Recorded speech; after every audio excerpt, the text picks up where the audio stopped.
Arab woman. When I was 10 years old, my mother began sharing with me her stories of growing up as a Kurdish woman in both Iraq and Iran. After the 1988 Halabja massacre, at the age of 7, she fled to Iran-occupied Kurdistan, where she lived for several years. When I heard about the murder of Jina Amini, I immediately thought of my mother. Like Jina, she was a Kurdish woman living under an oppressive regime that told her she was less than because of her identity as both a woman and a Kurd.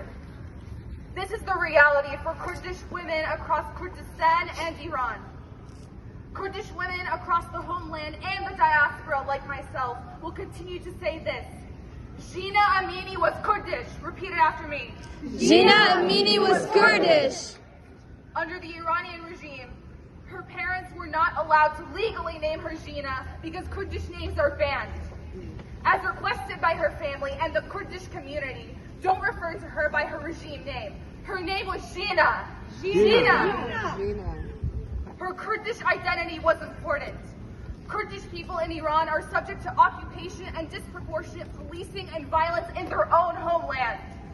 The phrase Jinjan Azadi, which translates to women, life, freedom, has been echoed by Kurdish resistance fighters for years, after fighters in the Kurdistan Workers' Party in Syria and Turkey-occupied parts of Kurdistan began chanting it. As I see protest groups co-opt this revolutionary Kurdish phrase while constantly referring to Jina as Mahsa, I can't help but think of Zahra Mohammadi, who is still in Iranian prison for teaching Kurdish to her students. I can't help but think of my Kurdish sisters who have been screaming this chant for years while the world doesn't blink an eye. Kurds make up 10% of the Iranian population, yet they make up nearly half of political prisoners in Iran. Let that sink in. When she was arrested, Jina's brother pleaded and begged them, saying that they are from Sakaz in the Kurdistan province, that they are not from Tehran.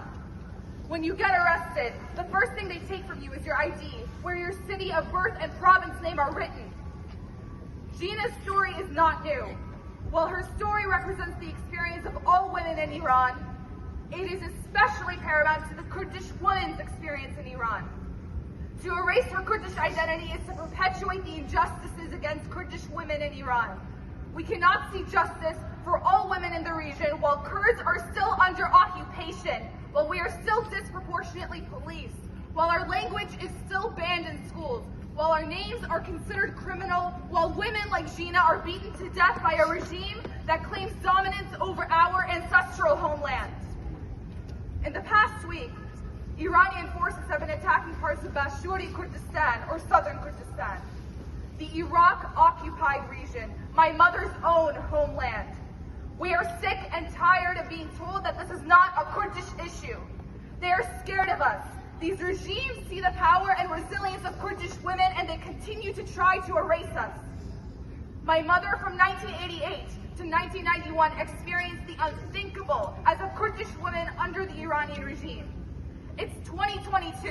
Why is it no different? At her funeral, Jina's mother called her the flower of Kurdistan. I want to think it's because a new revolution is blooming. So let us stand in solidarity with our Kurdish and Iranian sisters fighting against systemic oppression. Maybe one day, Kurdish women like my mom can see a world that has finally changed. A world where women are no longer policed for what is on their bodies.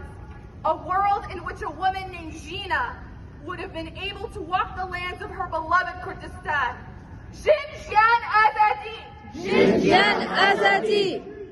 Remember the women that came before us who chanted this as they defended and continue to defend our beautiful mountains, rivers, and people.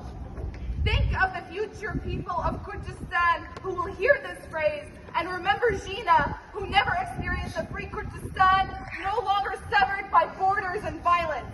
That is why we scream and continue to scream in our mother tongue. Jinjan Azadi! Jinjan Azadi! Thank you.